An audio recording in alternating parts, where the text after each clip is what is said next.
After a tough year of negotiations, Iran and the United States seem to be this close to restoring the historic nuclear deal they signed in 2015. That deal was torn up by former President Donald Trump, who replaced it with a policy of maximum pressure on the Iranian government for years. But shortly after winning the 2020 election, the administration of President Joe Biden said the maximum pressure policy had failed, and the United States was ready to lift sanctions on Iran in return for limits to the Iran nuclear program. But the devil's in the details, and now both sides accuse each other of blocking progress in talks in Vienna, Austria. So where do things stand, and what's at stake? Today we're talking with Roxanne Farman, who teaches international politics of the Middle East and North Africa at the University of Cambridge, and Trita Parsi, the executive vice president of the Quincy Institute for Responsible Statecraft. Trita, let me start with you. Where are these talks stuck right now, and were they actually close to getting a real deal? They were, without a doubt, close, and we are still very, very close. But there's some details that are remaining. For one thing, the Europeans are completely done with their elements of the deal, and the last things that are remaining are a few sanctions issues. But the reason why it's become such a problem right now is that it's become public. Once it was leaked, both sides found themselves in an impossible position, because now it's really difficult for both of them to compromise, which is probably the intent behind those who leaked this information.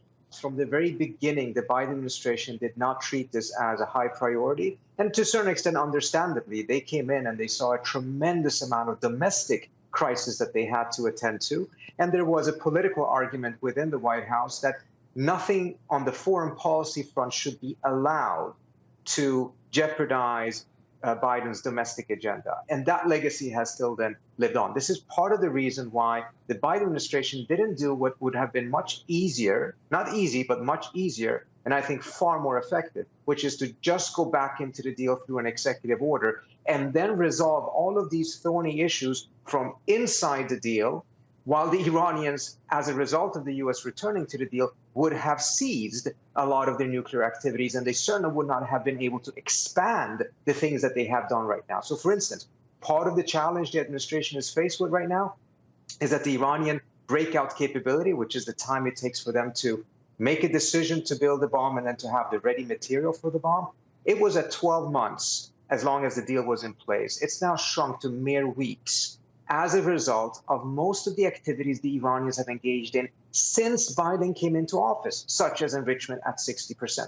Well, Roxanne, I want to ask you one other question here, and I'm not sure I'm going to get it out right, but and then Trita, your view too.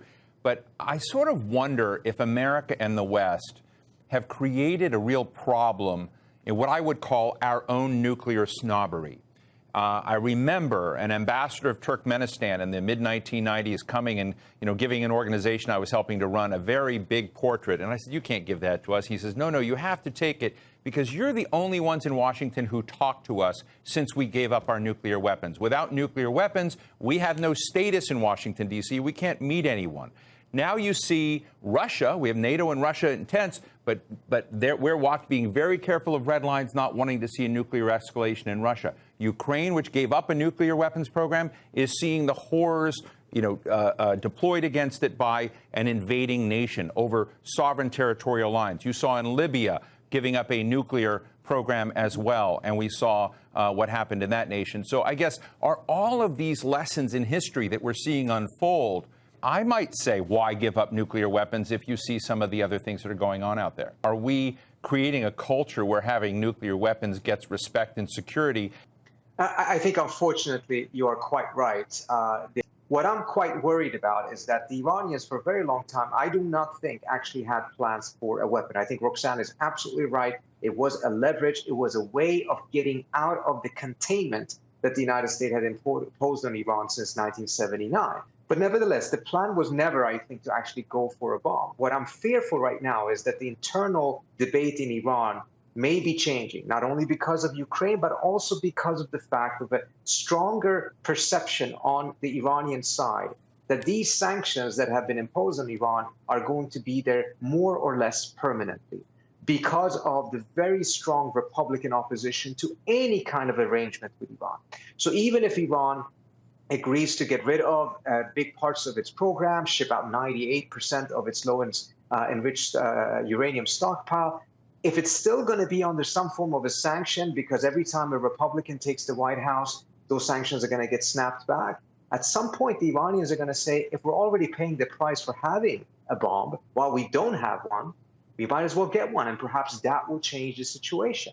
That's the problem with sanctions in terms of if there isn't a clear and reliable path to get rid of them, the other side and the sanctioned country may start concluding that the only way to get rid of them is to escalate further. And in the case of Iran, that would be to either move towards a bomb or move very, very close to it. And that would be a very bad situation in my view.